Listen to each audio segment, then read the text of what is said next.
It is 6:20 p.m., which means it's time for a nightly dose of acid rain. Time to kill some bangas. So here they are. Oh, Bosch leveled up. Time to check his status. His status. 278,000. So there you go. That's how much it takes. And I think the other ones are like 290,000. So yeah, almost 300,000 experience points. That's how much it takes for me to level up. Good to know. Die, bangas, die. Alright, cool. Killed 3 bangas, 1 fell swoop. Let's see what that did for me. So the humanoids are a little bit different in the bestiary. They have a ton of bestiary entries, like not just one. So see, I unlocked new bestiary entries, but there's still more to unlock. So, it was a clement day when my partner and I arrived at Nabudis at the end of a long journey. I remember looking upon her beautiful, welcoming streets and realizing no other place could be more fitting a destination. Gathering up what coin we had, we secured residence and began to look for work. From odd jobs to risky border patrols, we did all and were satisfied. Thinking on it now, I realized I was happy. Then, we were not particular in our acceptance of work, so in a short time amassed enough wealth that we might live in some degree of comfort. Our residence began to fill with the articles and artifacts of our daily lives, and soon we found our roots sunk so deep in the soil of this city we could not imagine ever leaving. Though I assisted my partner with work, we gradually came to seek out our own time, and so grew apart. Yet we were satisfied. Why need this life ever end? Several years after beginning our life in Nabudis, there came a call for soldiers from the city watch. We had, by this time, made something of a name for ourselves, and so did a summons come to us. We were not born in the city of Nabudis, yet our love for the town knew nothing of this, and we accepted without delay. I was given to the border patrol, my partner to the defense of the city wall. The night before I was to leave, we ate a splendid meal and drank such wine as we could afford. It was as though we knew it would be our last meal together. Wow. Alright. That took a dramatic turn. So yeah, I've been zoning in and out of this area for quite some time. I've been watching YouTube videos as I did so. That's right. I also am a purveyor of YouTube. Not my own YouTube videos, because that would be weird. And also I don't have time to record these and also watch them. That's why if at any point the audio cuts out and I don't say anything about it, I don't mention it, or like be like, hey, I was silent for 45 seconds for some reason. Yeah, no. It's because I didn't notice. Because I was not aware that that took place. I try to keep my eye on the green bar that says that my voice is being recorded. But I can't always do that. I gotta also watch the game. That is a part of this system I've got. Playing the game, you know? Well, at least now I know where they spawn. They spawn like right there. So, like, they're not here this time. Time to try and spawn them again. What's that? You thought that I was gonna not be freaking spawning bangas this dose? Well, you were wrong. You were dead wrong. Or alive wrong. I mean, either way. It's not really important whether it's dead or alive wrong, but you're just wrong. Just wrong. Just super duper wrong. Okay. Whew. This is a rough time. Right here. This whole shenanigan. Like I said, I'm sorry that I'm putting you guys through this, but I gotta record doses, yo. I gotta get them doses out there. You gotta take your dose. You gotta take your medicine. If you don't, you'll get horrible super bacterias. Horrible super bacterias. Super boredom is the disease that I'm trying to cure you of. And while this is clearly not the best medicine for it, it's better than nothing. Better than nothing, you know? You gotta take the bad with the good. And the good with the bad. And the, like, okay with the good. And, like, the decent-ish, you know? I have so many posters, guys. I realize it's really random, but, like, because this is really, you know, not intense. Like, I just kind of am pressing the stick occasionally, and most of the time is loading time anyways. I'm just looking around my room, and holy crap. My walls are covered in posters.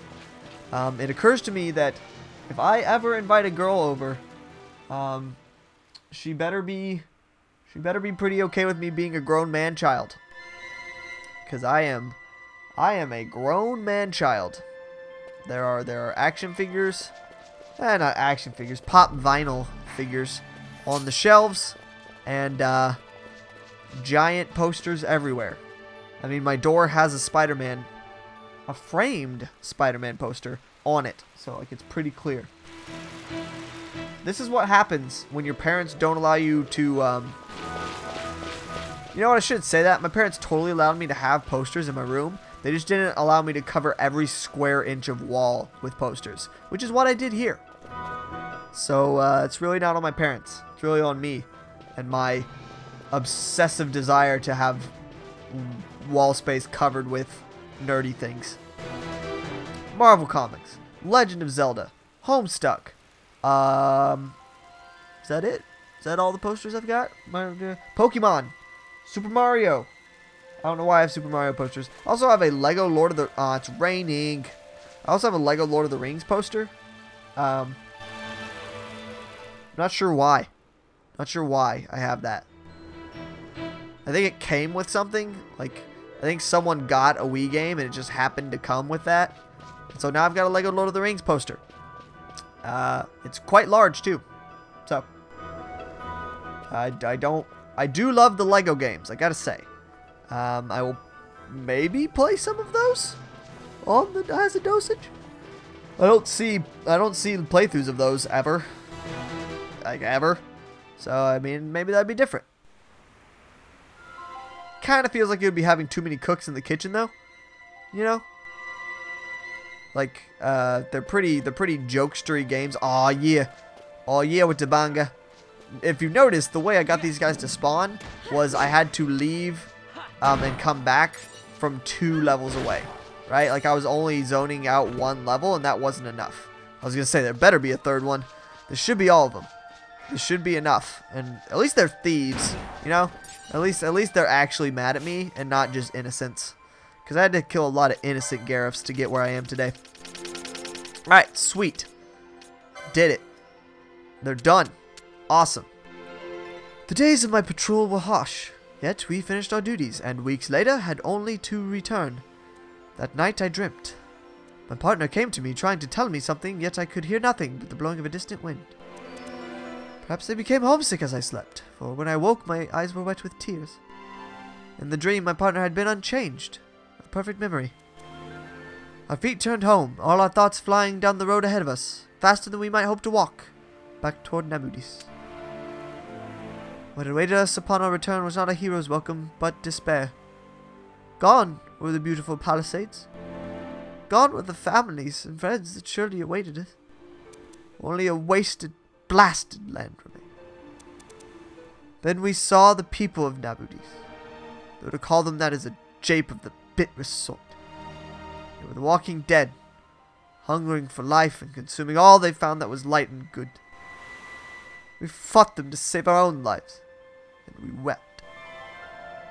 Then among the dead I saw him, and I could fight no more. Well, that was unnecessarily heavy for this dose. There's your dose of feels for today. Just in case you weren't getting enough of that. There you go. I was about to start crying. Reading things aloud is a lot more emotional than just reading them quietly. So like if you're ever reading a book and there's like a particularly sad part, try reading it aloud. It breaks you. Like it is rough. Should I go this way? I mean, I guess I can get, yeah, that's fine. So yeah, like I have found, oh wait, no, that's way closer. Okay, let's do that. I have found in my numerous travels, traversing the words of this world, that reading things aloud puts a whole new level of emotion to them. Just absolutely, bull. Well, since I just read that whole thing about Nabudis, I guess I'll go to the Necro Hall of Nabudis. Find myself some Dark Elemental action. That's the one that I found before, but then I only found one of them and I needed to find one more. So, that's the thing I'm going to do once I get there. Which could take a while, because I got to fight these ringworms and such. I mean, I could just ignore them, but I want to level up. I want to level up as much as possible. I want everyone to be above level 80 by the time I fight Yasmat. So this is the easiest way to do that. These ringworms are still pretty tough, all things considered. Thank you for the 3,000 experience. So if I were to kill 100 of those ringworms, I would get a level. So that's pretty cool. A little under 100. They give quite a bit of experience, really. Anything that I could only kill 100 of and level up, that's pretty good. Because I kill a lot of enemies. I almost wish I didn't use Blizzaga on those guys just because it takes too long. Like, attacking is so much faster and kills them just the or not. Or not. Apparently they are dodgy. Dodgy little Quirrells. Dodgy little Quirrells. Quirrell was very dodgy in the Harry Potter movies, wasn't he? He's a very dodgy sort. So dodgy. Did he die? He died, right? Yeah, that's right. He died, and then Voldemort's face like flew off of him weirdly, and it was gross and didn't make any sense. Flew off and then was reincarnated as a weird, gross baby thing. Because that made sense. Where did that even come from? How did that weird broken part of Voldemort's soul make its way to that baby? I don't remember a lot about the Harry Potter movies. I should maybe read that again, but also I probably won't, because if I'm gonna read, I should probably read something new. So adult books are a weird thing, and by adult I do not mean porn. I mean like books for not teenagers, right? As someone who is 22 and therefore not that far away from teenagedom, I still haven't read that many like quote real books. It's mostly been teen novels, which are really good. You know, like I feel like they're amazing novels in their own right. But I've read some Stephen King. I'm a big Stephen King fan. The Tower series was great. The series of 7 books is really good. It's really trippy.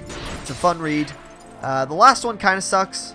It's kind of one of those series where it ends and you're just kind of like, I mean, okay. But the others are amazing. So, I mean, it's worth it just for the journey, even if the ending's not fantastic. But yeah, so I've read that. I've read, what have I read? Hearts in Atlantis. I've read some of his short stories stuff. I've read fairly little of his famous books. I've read Salem's Lot. That one's pretty big. But I haven't read, like, Misery or anything like that. I haven't read Sixth Sense? No, not Sixth Sense. Was it Sixth Sense? It was one of those famous horror movies. It's based off of one of many famous horror movies are based off of Stephen King stuff, but one of those in particular. I can't remember if it was Sixth Sense or something else. Wait a minute. Was Sixth Sense the movie with Bruce Willis? Yes. Yeah. You know how I figured that out? Jizzed in my pants. For those of you who haven't seen Sixth Sense and don't want spoilers for it for some reason, there is a line in the Lonely Island song, Jizzed in My Pants, that goes, geez, I can't freaking fly there, dang it. Okay, I'll fly to Ravenester. That goes, when Bruce Willis was dead, at the end of Sixth Sense, I jizzed in my pants. It's a great line. It's great, very poetic, very poetic song. It really captures the essence of jizzing in one's pants. Not that I know what that's like. On the next dose of Acid Rain, I won't be coughing anymore because I won't be saying embarrassing things. See you then. Where am I? Bye.